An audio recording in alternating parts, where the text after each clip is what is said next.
Você sabe o que é comunicação não violenta? Já ouviu falar desse assunto? Não? Então fica comigo até o final desse vídeo, que nós temos muito a refletir a respeito.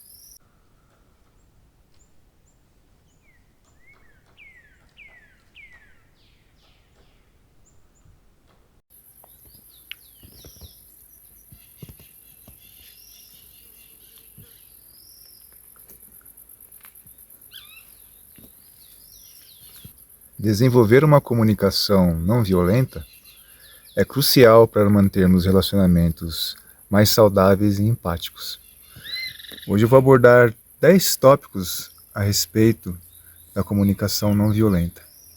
Mas antes, eu gostaria de pedir, como sempre, o seu apoio, deixando o seu like, se inscrevendo no canal e ativando os sininhos das notificações para que o YouTube te avise sempre que surgirem novos vídeos aqui no canal.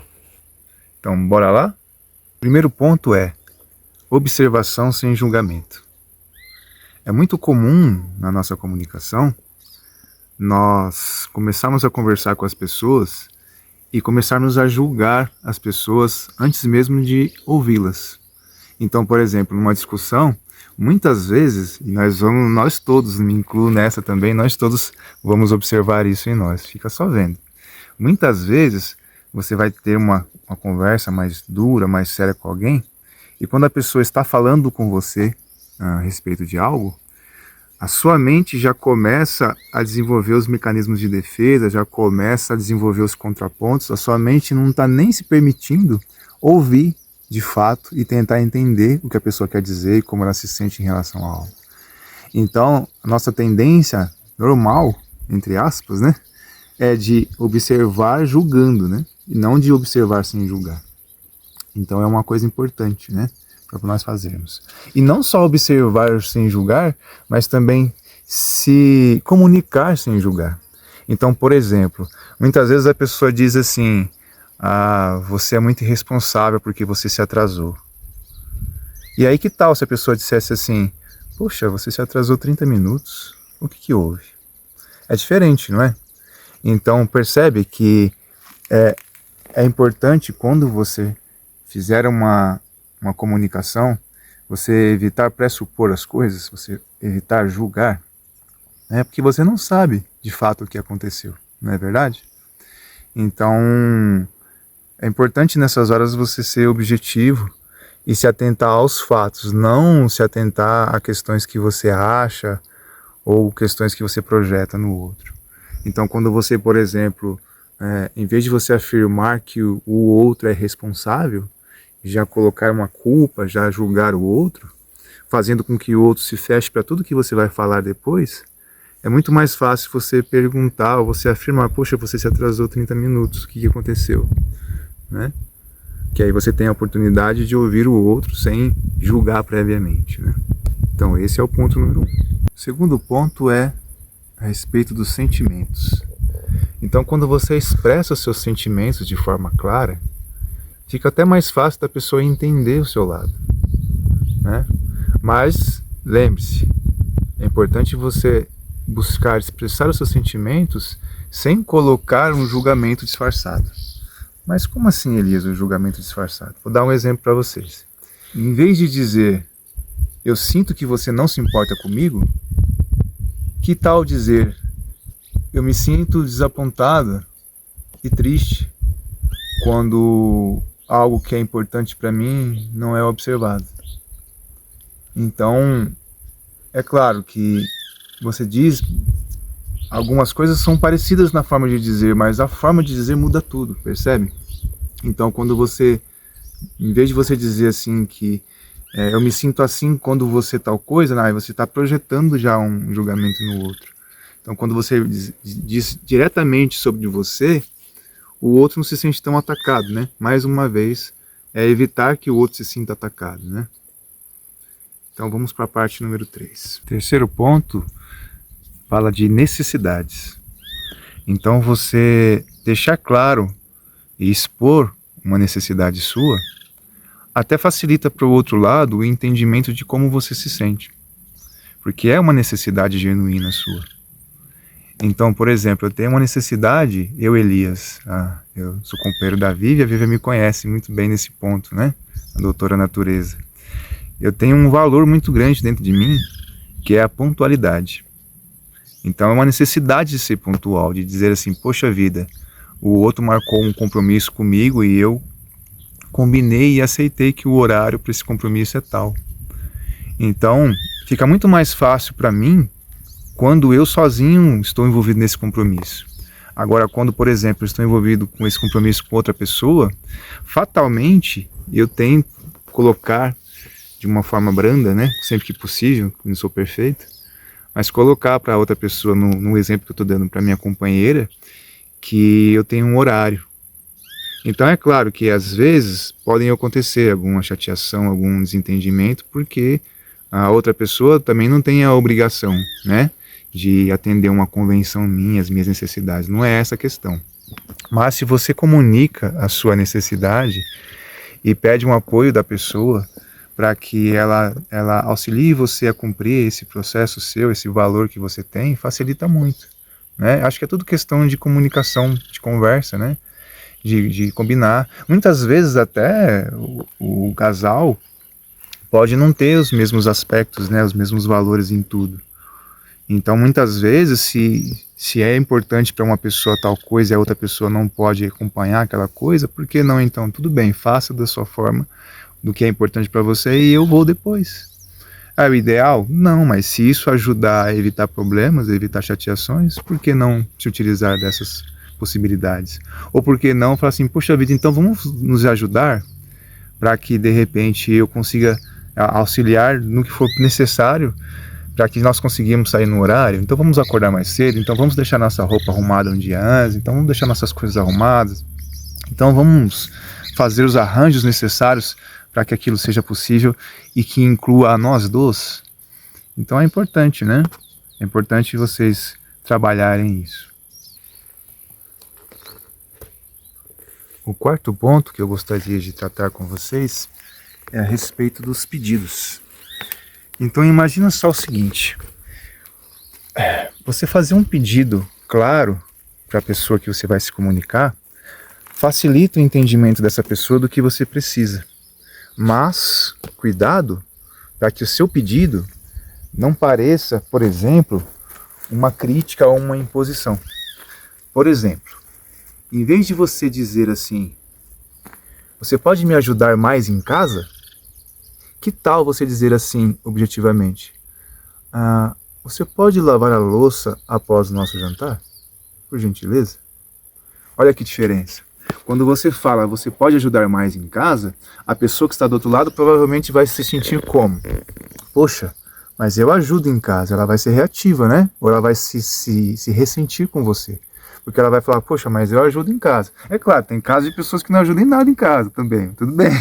Mas vamos supor que a pessoa faça alguma coisa que seja menor que seja em casa. Ela vai pensar, poxa, eu ajudo em casa, você está fazendo uma crítica para mim. Ela vai fazer o quê? Se fechar, e ela já vai criar os mecanismos de defesa dela, vai ativar algum gatilho nela, e aí o que era para ser simplesmente uma comunicação suave se torna uma discussão, porque a pessoa vai falar, não, mas eu ajudo em casa, aí outra pessoa fala, tá, mas não é o suficiente, não, mas isso e aquilo, aí vai começar um monte de coisas.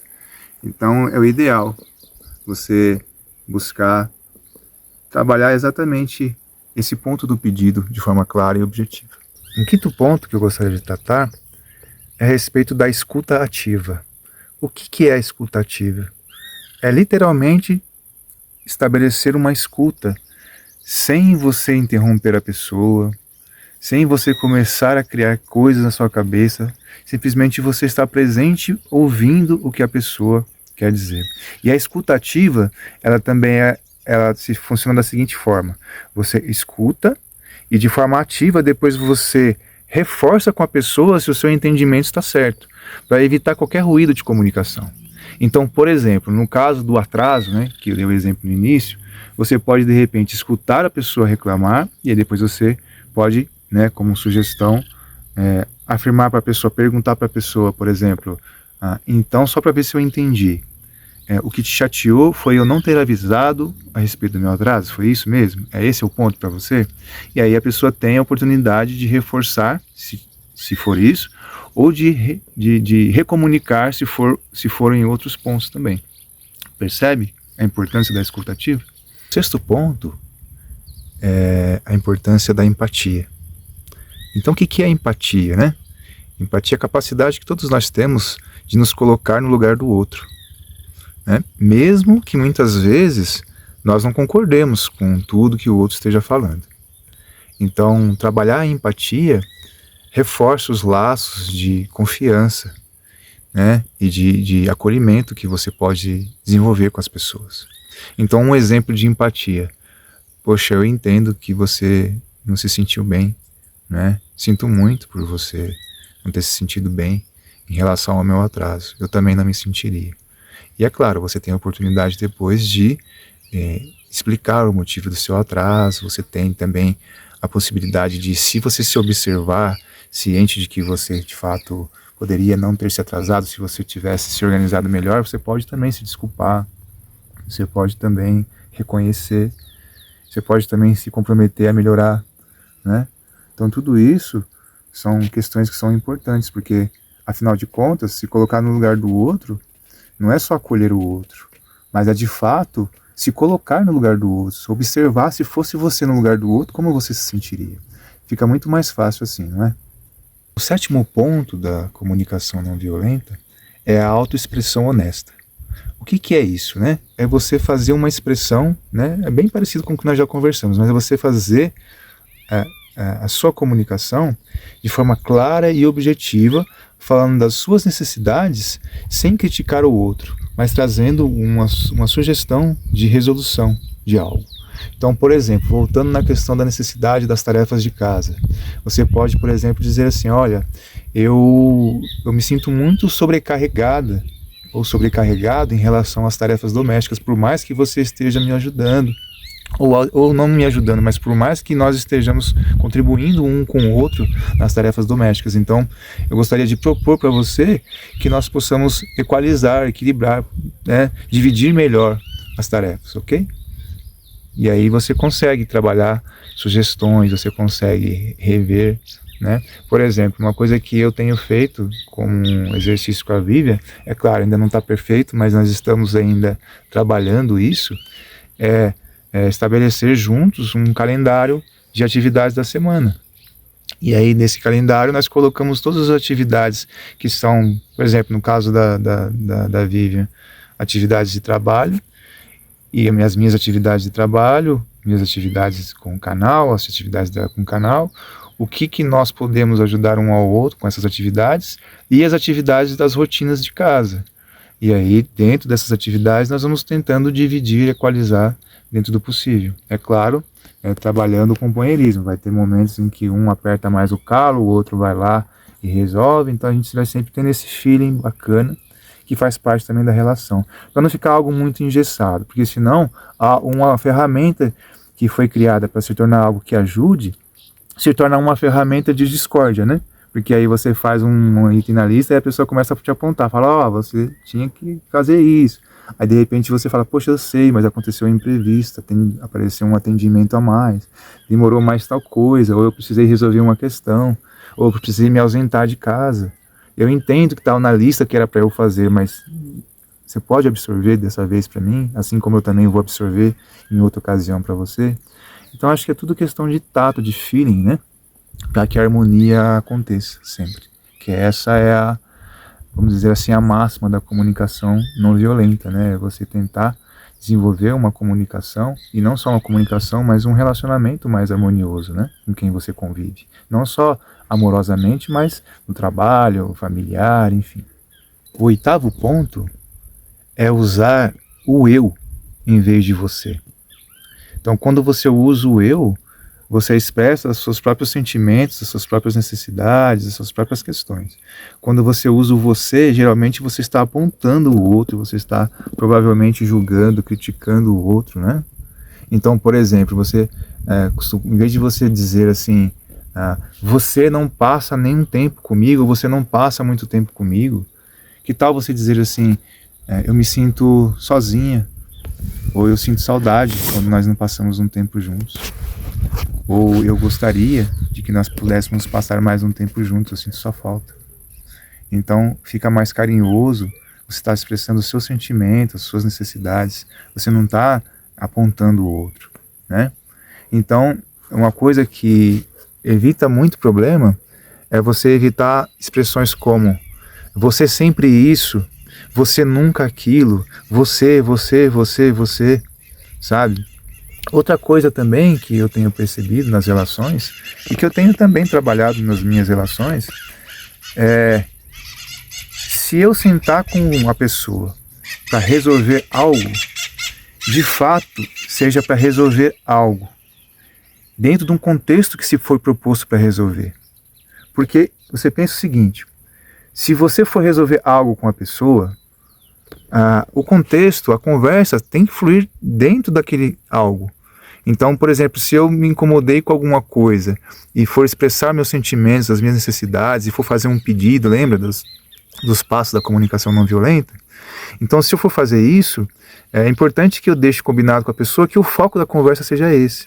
Porque senão o que acontece? Se eu não souber me expressar, a pessoa vai ativando os gatilhos dela, ela vai ativando os mecanismos de defesa dela, e aí começa uma guerra energética, né? A pessoa, ela tem uma guerra de egos, né? Então a pessoa ela vai ter ela vai ficar ressentida e ela vai fazer o quê? Geralmente o que nós fazemos? Nós cavucamos situações do passado que nós já discutimos, que em tese já foi falado, então em tese já deveria estar finalizada, né? Ultrapassada, e nós vamos resgatando, né? Porque aí a pessoa se sente acusada e ela fala, e você que em tal dia, tal momento fez isso? E você também que não faz isso, isso, isso e isso? E aí muitas vezes, se você estiver usando a comunicação não violenta, é importante que você fale, ok, eu entendo seu sentimento, nós podemos de fato reservar um momento para falar a respeito disso. Mas esse momento, nesse contexto, a conversa, para ser saudável, deveria girar em torno disso e disso e disso. Porque senão, nós vamos começar a trazer elementos que não são elementos que fazem parte do contexto do porquê nós estamos conversando nesse momento, percebe? Então, se nós já tivermos uma conversa num outro momento, que nós já tivéssemos colocado todas as cartas na mesa, e isso, no nosso entendimento daquele momento já tinha sido esclarecido, já me desculpei da minha parte, você já se desculpou da sua parte, não cabe mais nós ficarmos alimentando mais isso, trazendo essas energias, porque senão dá a impressão que assim, eu fui atacado, então eu tenho que te atacar de volta também, né? Eu senti que a minha energia ficou mais baixa, que eu me senti chateado, então eu vou ter que baixar a sua energia também. E aí não contribui, porque aí você começa a fugir do foco, do que de fato é importante para a comunicação fluir de uma forma não violenta. Percebe? Então, que essa parte do eu e você, falar eu e não falar você, seja uma forma que contribua para que o foco, né, da conversa seja sobre os seus sentimentos, sobre as suas emoções, sobre as suas necessidades, sobre os seus pedidos, e não sobre um ataque direto ao outro, e que o outro também, entendendo isso, ele tenha menos intuito e menos os porquês dele, menos mecanismos de defesa, para na cabeça dele ou dela sentir a necessidade de ter que degladiar com você, de ter que apontar também você, né? Porque se você não aponta o outro, como o outro pode te apontar, né? Até tem uma frase atribuída ao Bob Marley que diz assim, se todos estiverem de mãos dadas, quem sacará as armas, né? Então acho que é muito bacana trabalhar essa energia. O nono ponto, para estabelecermos uma comunicação não violenta, é observarmos o nosso tom de voz e a nossa linguagem corporal. Como é que você quer estabelecer uma comunicação não violenta se você fala já com um tom de voz mais alto, impositivo, e se você vai falando esbravejando? Né? Particularmente eu, Elias, já fiz muito isso. E me policio muito para evitar fazer isso, porque isso é muito feio. Isso não contribui para uma comunicação não violenta. Muitas vezes nós estamos falando num momento de raiva. E essa é uma outra chave que eu gostaria de deixar dentro desse assunto, que é, se você quiser conversar com alguém sobre um assunto delicado, observe o momento dessa pessoa. Observe se essa pessoa não teve um bom dia, se essa pessoa está com a energia mais favorável, mais aberta para o diálogo. Porque se a pessoa estiver num dia que já foi estressante, e você chegar no final do dia, ela chegou em casa, teve um dia de trabalho estressante, não entregou um resultado, teve problema, teve situação chatiosa, aconteceu qualquer situação que tirou ela do equilíbrio dela, e ainda no final do dia você ainda chega junto e ainda começa a apontar dedo, e começa a falar alto, e começa a esbravejar, e começa a estabelecer uma comunicação violenta, como você quer que essa pessoa responda favoravelmente a esse tipo de comunicação? Então é muito mais sábio da nossa parte quando nós observarmos o time do outro. Porque o time do outro não é o nosso. Muitas vezes nós queremos impor o nosso time ao outro. Ah, não, eu quero falar, eu estou me sentindo assim, não importa se o outro está bem, se não está, eu vou esbravejar, vou jogar. Tá bom, faça isso. Mas não reclame do resultado disso. Então agir sabiamente é, poxa, eu sei que eu tenho uma necessidade, eu sei que eu tenho um sentimento, eu sei que eu tenho um pedido a fazer e me comunicar com essa pessoa. Mas eu vou observar se o time dela está bacana. Então, em vez de você dizer assim, por exemplo, você precisa me ouvir, que tal você dizer assim, olha, eu gostaria de conversar um assunto com você na paz, de forma calma, de forma compreensiva, tudo bem? É o melhor momento? Ou se não for, vamos marcar para a gente conversar então, amanhã, ou um outro dia, para a gente poder resolver uma questão? Olha que diferença, né? Então, ainda a respeito desses pontos que nós estamos conversando, estamos refletindo, é interessante que nós estamos falando sempre de aspectos que envolvem a comunicação não violenta de forma externa, né? Ou seja, eu e uma outra pessoa. Então, uma pessoa que vai falar e outra pessoa que vai ouvir e depois vai falar também. Então, mas como nós fazemos isso de uma forma interna? Porque a comunicação não violenta, ela não é só estabelecida, só desenvolvida de forma externa, mas e de forma interna. Por exemplo, como você se comunica a respeito de uma pessoa internamente? Olha isso não, a gente não costuma ouvir por aí, hein? Olha que chave. Então, imagina o seguinte, eu tenho uma situação que envolve uma pessoa, e a pessoa, de repente, ela não agiu de acordo com as minhas expectativas. E aí, o que eu começo a fazer? Eu começo a imaginar essa pessoa. Eu começo a projetar questões que envolvem essa pessoa. Eu começo a me indagar negativamente sobre essa pessoa. Só que eu, de fato, não me certifico dos porquês dessa pessoa, ou também eu não tenho uma compreensão interna de que as minhas ações não necessariamente tornam obrigatórias as ações recíprocas da outra pessoa. É como se, por exemplo, assim, nossa, todo o aniversário da pessoa, eu dar parabéns para ela, eu costumo fazer um monte de homenagem, eu costumo dar presente para ela. Mas chegou o dia do meu aniversário, essa pessoa não me procurou, não me deu parabéns, não me ligou, não me mandou mensagem, sinal de fumaça, nem nada. Então essa pessoa provavelmente não tem carinho por mim, não me considera, ela não está nem ligando para mim. Aí você já começa a criar um monte de caraminhola na sua cabeça, ou seja, a sua comunicação interna em relação a essa pessoa está violentíssima. Por quê? Porque nós não nos certificamos dos outros, nós imaginamos os outros. Quantas relações deixam de acontecer, de amizade, de companheirismo, de familiar, quantas questões elas ficam afastadas, não acontecem, por nós imaginarmos uns aos outros sem checarmos de fato o que o outro pode nos oferecer ou não e por que foi oferecido ou não oferecido.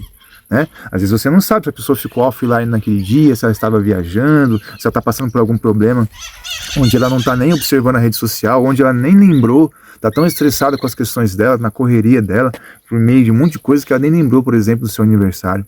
Então percebe que nem tudo gira em torno de nós, do nosso universo, nem tudo gira em torno do nosso umbigo, nem tudo é sobre nós.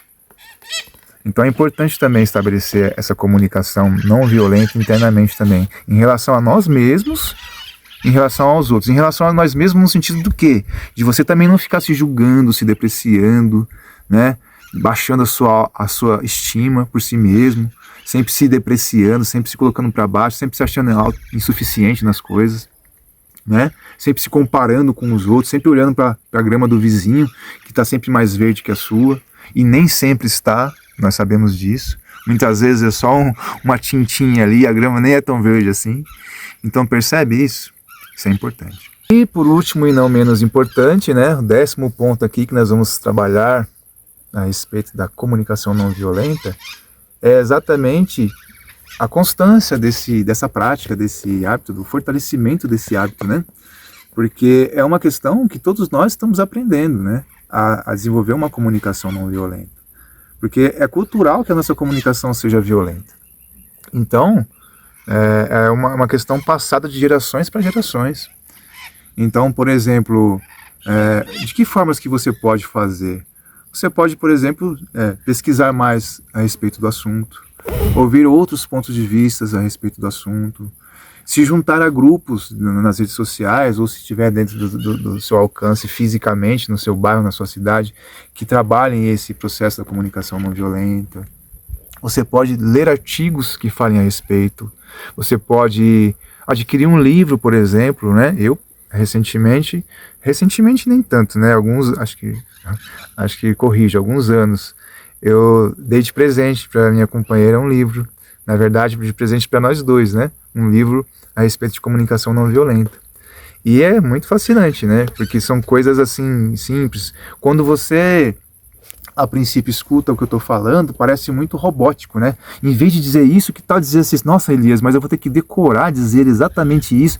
Não é decorar, você vai incorporando aos poucos. Não é um processo fast food, não, Elias disse no vídeo, agora amanhã eu já tenho que falar roboticamente dessa forma, senão eu não vou estar me colocando de uma forma não violenta. Não é assim, é um processo gradativo, gente.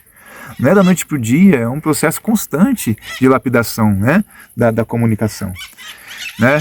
Por exemplo, as maritacas estão se comunicando, gritando aqui. Para eu estabelecer uma comunicação não violenta com elas, eu preciso entender que faz parte da natureza delas essa comunicação. É o jeito delas. Elas não estão usando um tom de voz descomunal. É o jeito delas e traz alegria para mim. Então pronto, aí ó. Então, gente, só retomando aqui essa questão, poxa, né? Eu posso trabalhar uma comunicação não violenta, mesmo pensando, mesmo fazendo esse passo a passo dentro da minha cabeça, antes de falar com a pessoa, sabendo de que forma que eu vou falar, né? Não tocando num ponto sensível para ela, evitando de todas as maneiras apontar ela, julgar, falar de nós, lembra? Dos nossos sentimentos, das nossas necessidades, dos nossos pedidos, das nossas impressões nossas, não apontando o outro. Então, se você fizer isso aos poucos, gradativamente, você vai perceber, né, fazendo a sua parte, não esperando também que o outro de uma noite para o dia, não é porque você está estabelecendo uma comunicação não violenta que o outro vai fazer isso também imediatamente e vai seguir igual você, paralelamente a você.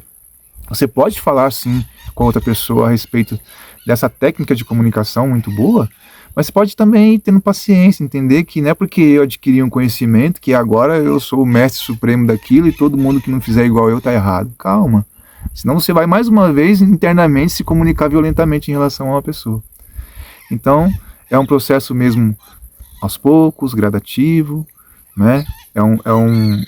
Vamos dizer assim, é um se reprogramar mentalmente, porque nós temos os nossos maus hábitos, né? E eu não me coloco fora disso. Eu também tenho vezes que eu sei que eu posso melhorar minha comunicação. Inclusive aqui com vocês, eu estou tentando melhorar, é novo para mim esse processo de comunicação. Então, uma hora eu posso parecer mais duro, ou outra hora eu posso parecer mais crítico, mas faz parte, né? Eu vou melhorando, eu vou me comunicando, e vocês vão percebendo que o mais importante também é a nossa intenção. Então, quando você tem uma intenção, quando você vai se comunicar a respeito de algo, é importante você observar qual é a minha intenção.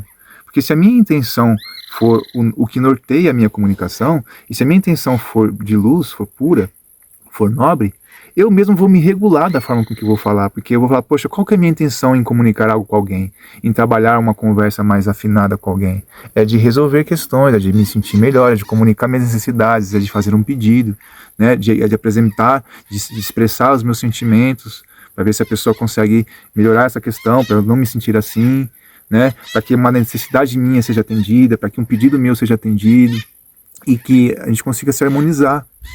Então, é isso, que bom que nós possamos aí desenvolver a nossa comunicação cada vez mais de forma não violenta, né? E mais uma vez eu peço para vocês, se vocês conseguiram permanecer até aqui comigo, que vocês contribuam com esse trabalho, que vocês deem um like, que vocês se inscrevam no canal, que vocês ativem o sininho das notificações e que vocês compartilhem, gente. Compartilhem esse conteúdo com mais pessoas, porque quem não precisa trabalhar a comunicação, todos nós precisamos. Então, se está sendo bom para você, com certeza vai ser bom para outras pessoas também. Então, é isso. Paz e bem para você.